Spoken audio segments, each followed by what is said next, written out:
Indiana Outdoor Adventures TV show is coming on, and don't you know they've got a new adventure planned just for you.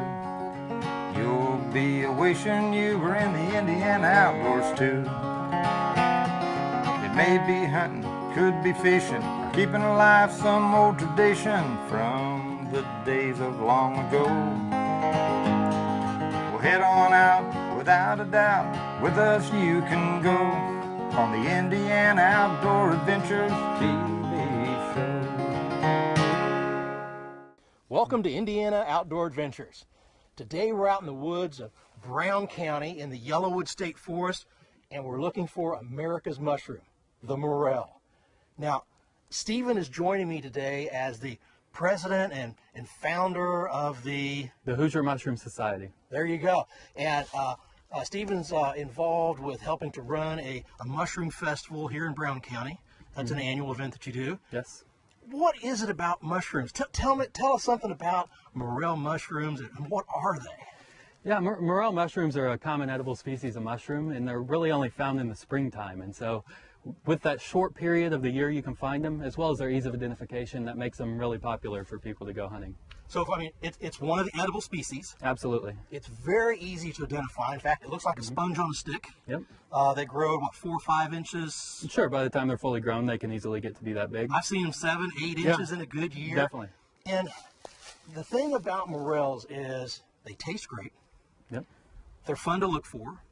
For outdoorsmen, you're kind of, the turkey season just starts, and you may be out in the woods already looking for deer antlers, shed antlers, and mushroom season comes in the early spring. In fact, for Indiana, when really does the season begin? Most often it occurs around the beginning of April, and so depending on the year, sometimes it can be almost over by mid-April, or sometimes it can last all the way until May. Okay, and what are some of the, in case you forget exactly, I always think about tax time, and what are some of nature's visuals that give us clues for when the mushroom season's starting? Yeah, people have all types of wives' tales about what to look for in terms of nature before the morels start to pop. Some people say oak leaves the size of a mouse ear, the red buds to start to bloom. I actually look for several other indicator species of mushrooms that start to come out in the spring. And but there are lots of telltale signs in nature. Really, once the wood starts to green up is the time to start looking for them. As I start seeing the May apples start to unfurl, and we start to see some blossoms on those, and I look for the red buds. And you know, there's something about those morels, though, even when they're little. Let's talk a little bit about the different kinds and which ones come first as the season progresses. So yeah, black morels usually start about a week or two ahead of the yellow morels, and black morels are really the first ones to come up. They are commonly found under certain types of trees, tulip poplars and ash trees, and the yellows are also usually found under trees as well, most often elm trees as well as ash trees. And so one of the key points to finding morels is being able to identify trees. If you can find the right type of trees, you'll most often find what you're looking for. So you don't just walk into the woods and let's just go look over here, let's just look everywhere. We're looking for some indicator tree species. Yeah, all the best mushroom hunters I know are tree hunters as much as they are morel hunters. They're usually hopping from tree to tree in the woods rather than just looking at the ground randomly, more or less. What is it about this almost symbiotic relationship between trees and mushrooms? So there are two main types of associations with mushrooms. Okay. There's saprophytic fungi, which decompose organic material in order to gain their energy. Then there's the mycorrhizal fungi that gain their energy by the association with the roots of trees. And so the ones we're looking for are the morels. And so morels are pretty interesting, as they can actually, they're the only species I know of actually that can basically choose what type of relationship they want in order to gain their energy. A lot of times they'll have a relationship with the roots of trees, but often you can find them just in the lawn without any association with the roots of trees. And so they can actually choose which life cycle they want to complete. Well, let's talk about that, the fact that you can find them in different types of environments. And let's look at the way that we collect them and the way they disperse their spores. Tell me just a little bit about the tools of the trade, if you will, and some of the misconceptions or some of the realities of using the right kind of bag and how that helps to spread fungi. Sure. When people are morel hunting, they most often, when they find them, they won't pull them up out of the ground. That does a lot of disturbance to the environment. The best way to harvest morels is to either pluck them off right at the base using your fingertips or to cut them with a knife. In terms of transporting morels, people usually use a mesh bag. A lot of people say that helps to distribute their spores, and it does do that to some effect. But primarily the reason you want to use a mesh bag is mushrooms need to breathe. Even after you harvest them, they're still living. And if you put them in a plastic bag, they'll decompose more quickly and they can get soggy. And so just maintaining fresh air with mushrooms is really important. Indiana probably has 2,000 to 3,000 different types of mushrooms. Compare that to birds as an example. There's 700 birds in all of North America, and there's 2,000 or 3,000 types of mushrooms just in Indiana. And so actually learning to identify, learning what to look for in order to properly identify mushrooms is a pretty big task, and it's a skill that not a lot of people have. You know, and learning how to properly identify them is extremely important because you don't want to get one of the 2,000 or 3,000 that's going to put you in the hospital because it's going to make you sick. So yeah, it's actually a pretty small percentage of mushrooms that are poisonous, and an even smaller percentage that are deadly poisonous. Maybe about 10% of those 2,000 or 3,000 are poisonous. Maybe about 1% or less are deadly poisonous. Overall, you definitely want to properly identify mushrooms. You don't want to go out into the woods and just harvest anything you find and eat it because of that chance. There are a lot of poisonous mushrooms out there. What is the number of mushrooms that are considered edible?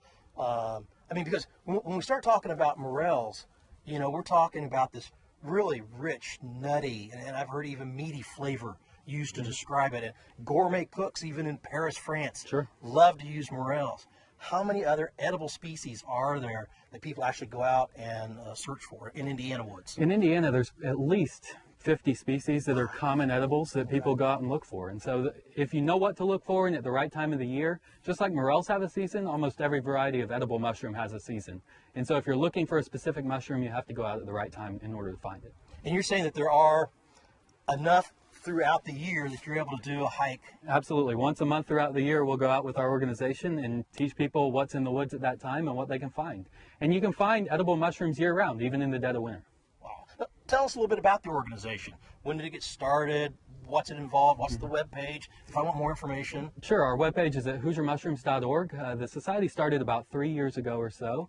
And our main function is leading forays out into the woods, usually once a month throughout the year. All around the state, we go up to the dunes in northern Indiana. We're down here in Brown County right now, but we make it all over the state, all throughout the year. Now, you know, we're in the late April season right now. We're just starting to see greenery. Leaves are starting to come out. We've got fiddlehead ferns are starting to pop up.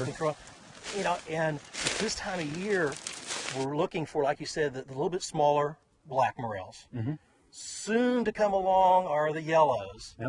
But what about the gray that we found today?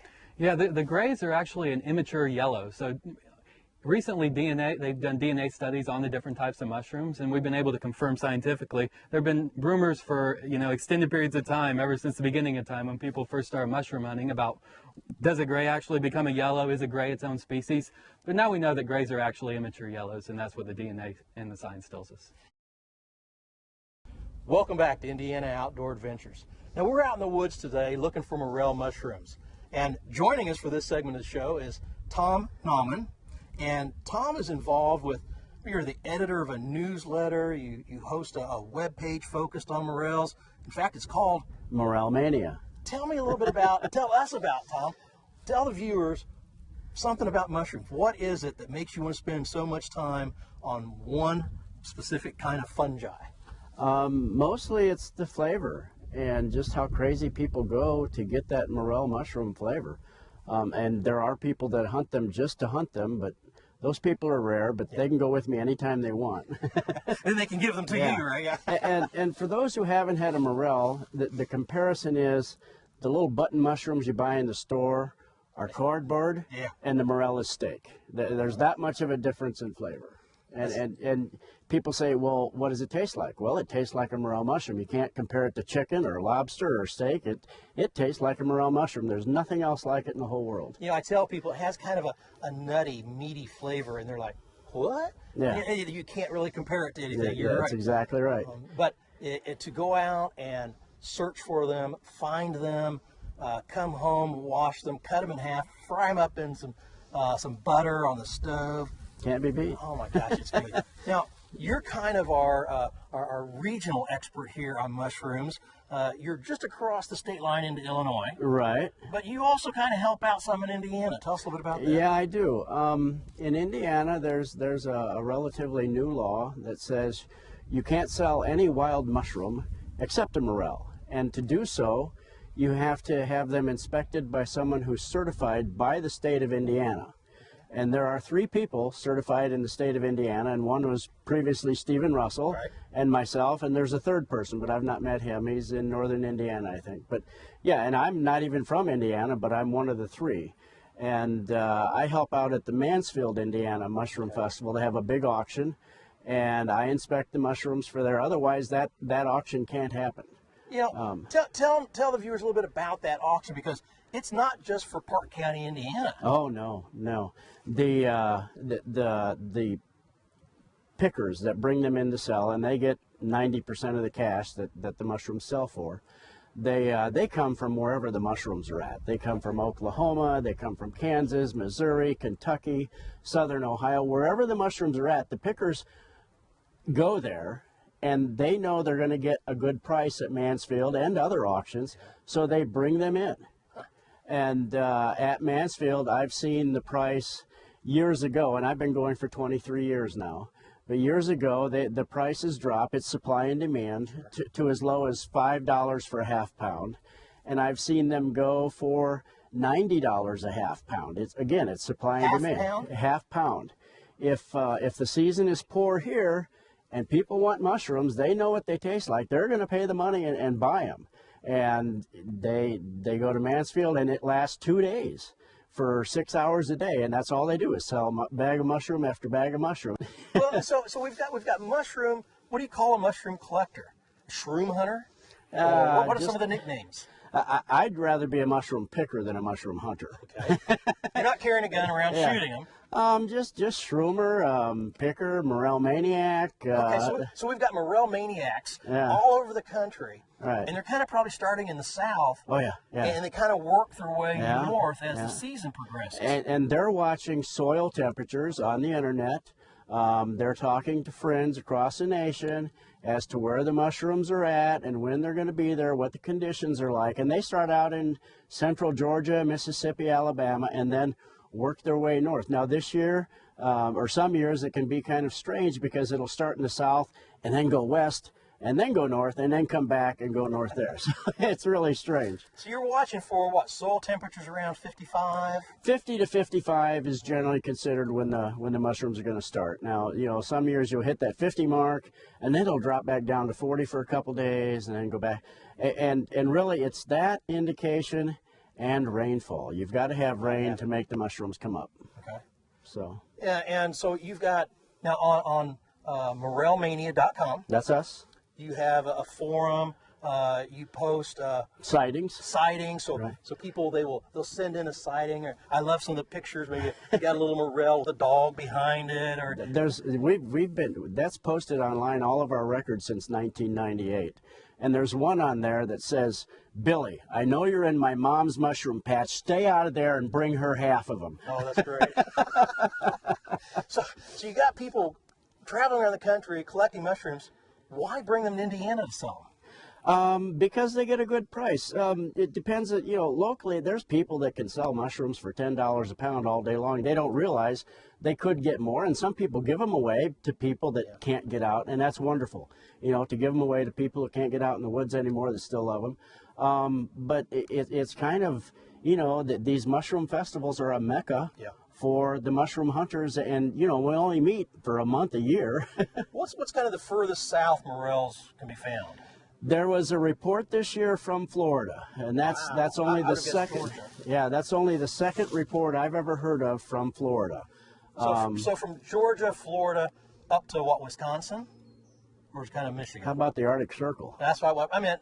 Where you can find a lot of, yeah. I'm just thinking Indiana's kind of in the middle. Oh yeah, Indiana's good. If you're in Indiana, the season's going to move on average, if everything else being the same, 100 miles a week. So if you're in Indiana and you can't wait any longer, you can get in your car, drive 200 or 300 miles south, and be at the height of the season. And the opposite is true too. If you're in Indiana, you're done picking, you haven't had enough, get in your car and go north. So we get the right amount of warm temperature and rainfall and soil temperature, and boom, we're going to have mushrooms. And understand, air temperature doesn't really matter, other than it will eventually affect the ground temperature. Because the mycelium that's underground, it doesn't care what's happening up above. It cares what the temperature is there. And it doesn't watch the calendar. Yeah. It doesn't know whether it's May or April or February. All it knows is what that temperature is and how much moisture is there. You know, when we talk about mushrooms, I want to talk with you about collecting them. And as people pinch them off or cut them off, some people like to shake them a little bit to get the last of the spores out. True. And I think it's important for people to know that those spores have a life cycle before they'll actually become mushrooms that you'll see. Yeah. There's a whole life cycle that goes on underground. About 5 years. It can be 5 years. The spores come out when the pores, the pits of the mushroom open up. Okay, the ridges get thinner, the pores open up, the spores come out. Okay, if you're gathering that little gray and putting him in your bag, he's not going to spore ever because you've picked him off. But that's all right. There's plenty of others that will spore. I'm not going to, because the little grays have the best flavor. I'm not going to criticize anyone for taking some home. Actually, I like the ones that are about this tall better. More flavor. More flavor. Bigger. What was the other question you asked? We were just talking about giving them a little shake and how long is that life cycle? Yeah. If the mushroom is the pores are opened up and it's pretty much mature, you shake it, spores are going to come out. But that's the key is, a lot of people think, you pick that little gray and you put it in a mesh bag, that's fine.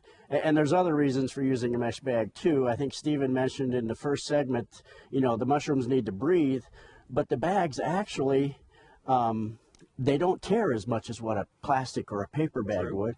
And also any bugs you've collected with the mushrooms or debris, they can fall out too. So, talking about bags, let me see this one that you've got. This is one I've designed myself. It's called the Spore Spreader. It's mesh on the sides. It has a nylon ring to help keep it open, and it has a solid bottom. I like that. All right, now a regular mesh bag without that, you get 2-3 pounds in there. The mushrooms are going to start to grate against the outside like a cheese grater, and you'll be tearing them up. All right, with this one, with this ring and the solid bottom, the force is down. And so they may get smashed, but they're not going to grate. And they don't grate against the side. And if you've ever seen a mushroom spore, the mushrooms, the spores don't just fall out. They shoot out like fireworks. And they make a noise. They hiss. I've heard it. Yeah, exactly. I couldn't believe it, but I witnessed it myself. But so the spores are still going to get out. All right. And they're not going to get smashed. It's not going to tear. If it's got the shoulder strap, you can pick with both hands if you get in a good spot. Get in a good spot, yeah. Another tool that almost every mushroom collector has to have. Yeah, is the hiking stick. Why?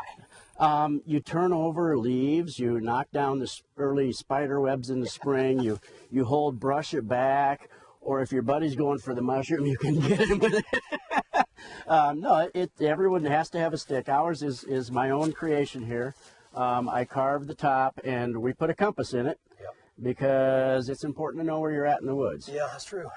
So yeah, that's just one of our many products. Stay tuned. We're going to come back with a mushroom auction and see what all the fuss is about each year as the collectors try and pass on their finds for the year. Thanks again, Tom. Thank you. We're here today in Mansfield for the Mushroom Festival. Rich, tell the viewers a little bit about your role and what this event is all about. Well, it's just an event that started, I don't know exactly when it started. I do know I started in 1994, came over and started helping another gentleman, and it's just an event that's kind of grew. It kind of, it's Park County, the covered bridge, and mushrooms are kind of a local thing, and they started this festival. A couple friends of mine, Frank Hutchison and Jack Dalton, were the previous owners, a few owners back, and they had this festival, and it just kind of grew from there, and it's a lot of fun. A lot of fun. Mushroom Festival in Mansfield, Indiana, Park County. It's grown. It's gotten recognition, and if you look at mushrooms, starting Florida and Georgia and going all the way up Minnesota, Wisconsin, we're kind of right in the middle of morels, so that's kind of a good thing. But where do all the mushrooms come from that come to auction here? Well, if you notice, I ask a lot of them where they find them, and the natural answer for anybody to answer where they're a hunter is in the woods. Right. And but I started asking what county, and today I've heard a lot of Greene County, which is south, Sullivan County, which is south, Pike County, which is south, Clay County, which is a neighboring county to Park County. So if you're kind of getting the vibe, it's kind of hitting to the south more than it's hitting here right now. You know, and I've talked to someone that two different people that were from Missouri. We had somebody from California. Right. That was in the buyers category. What about in past years? I mean, do we get mushrooms coming in from Tennessee, Kentucky, that far south, or? Not a lot. Last year was kind of an odd year for mushrooms, so we might have had a few more from the outskirts, you know, in the states outside of Indiana. But I think the festival likes to capitalize on the fact that they are local mushrooms, and they're Indiana mushrooms. And in my opinion, I'm not a big mushroom eater, but I love to sell them, and I've made a lot of good friends here. And I would have to say that there's nothing better than an Indiana morel mushroom. There you go. I like that. I like that. You know, and we were out mushroom collecting just 2 days ago. We were having a hard time finding them. It just doesn't seem to be up here yet this year. So I know the quantity that we've got at the auction this year is a little bit down from in some previous years. But does that drive the price up? The supply and demand definitely plays a big part in it, yes.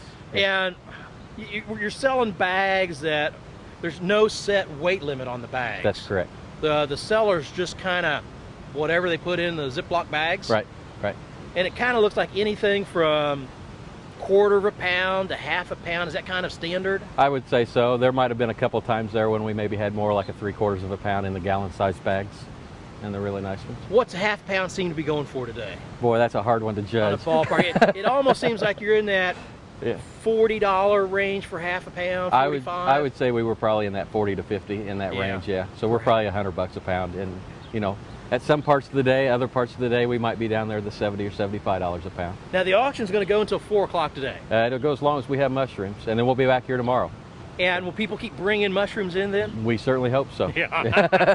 We've got a good turnout. What's the turnout like compared to past years? I'd say it's probably normal. It might be down just a little bit, but Sunday the car show comes in, and that always brings a lot of other people and new people, and so we'll hopefully, if they didn't make it here today, we'll have them here tomorrow. You know, because I know that also here in Park County we've got the Mountain Man Rendezvous going on over in Bridgeton, and my gosh, it's a beautiful day today. So I know people are out doing all kinds of other stuff as well. So we may have a complete turnover, the people that are here this morning to the people that are here this afternoon. Absolutely. And then all new people again tomorrow. Right. Well, great. Well, I know you need to get back to the auction. We've got more mushrooms to sell. So let's go check in with what's going on over there. All right. Thank you. All right. If you've never been here, the process is you'll bid, you'll buy. You don't have to have a bid number like some auctions or anything like that. You don't have to show your ID. The only thing we ask is that you have green cash. What do you got there, Dean? Which one? Hey, you're buying that little bag of yellows right there. And so we get on there and we get 35. Hit 35, fine, get up at 35, 35, fine, get up at 10, 10, 15. I get $10 to 15 where? I get $10 here, get up at 15, 15, get up at $10, 15 where? I get $10 here to 11 where? I get $10 here, get up at 11, 11, get $11. What's wrong with them? 10, 11. I get 10, 11 to 12. I get $11 here to 12 and 12, 12, get up at $12, 11 to 12, 12, get up at 12 and 13. Hit $13 here, get up at 14, 14, 15 to 16 to 17, $18, 18, 18, 19, 19, get up at 19 to 20, to 20, to 20. Now 57. I get 55 here, get up at $57 here, get up at 57. Now 60, now 2, 62, 62, 2, go to 62, 60, 61, 1, go to 61, 60, here to 1, 1, go to 61. Market sold, $60 bill right there, $60 bill. Another good mess right there. Hands to get $50 bills. Start making. Get 50 to 40, 40, 25, 30 to 30 to 5, 5, get about 40, 40 to 5, 5, get about 45, 5, get about 45, 40 to 5, 5, get about 45, 40 to 5, get about 45. Now 50, sir. 50 to 5, 5, get about 55, 50 to 5, get about 55, $50 to 5, 5, get about 55. And these aren't the like mushrooms you buy at a grocery store, like little button mushrooms. What is it about a morel that makes it worth all this effort? They're wonderful. They're great. They're just one of a kind. You know, you get these once a year, and I don't know. So it's the flavor, it's the uniqueness of a short season wonderful flavor, tasting delicacy. Yes. Now you're buying them for other people too, so everybody else Yep. likes them. Oh yeah, it's a family thing. We all love them, and we all know the special recipe to cook them up. Oh, no, I'm always looking for a And- good recipe. I Oh, just it's fix them great. in a skillet with some butter. No, no, no. Oh, what should I try? No. Well, first you got to come here to buy the mushroom Got it. seasoning that goes on them. Special mushroom seasoning. That they sell here. Okay. And what we do is we put them in egg and milk, and then we put them in flour, and then we do something else to them that I can't tell you. Secrets. And Oh. then we put that seasoning on it. So now we know it's not just finding the mushroom, it's in the preparation. Oh, they're wonderful. Well, I hope One you get of a all of kind. them that you're looking I for, do too. and that everybody enjoys them when you get back home. Oh, I think so. I think All we'll right, all great. enjoy them. $70, sir, now buy 75, $75, buying it for 75, $70 here to 75, buying it for 75, $70 here to buy, buying it for 75, $72, and $70 here to do, take it for 72, take it for 72, 72, now buy, 75, now 77, now 77, 75, here you can be 77, get it for 77, 75, 77, now 80, now $80, 77, now 80, get it for $80, 77, now 80. Well, I'm going to try something different this year. I always kind of fix it, like I say, the same way, so I'm looking forward to trying something new, but I got to go out and find some first. So let's say we go out and see if we can't find some. Sounds good to me. Hey, we'll see you next time, right here on Indiana Outdoor Adventures.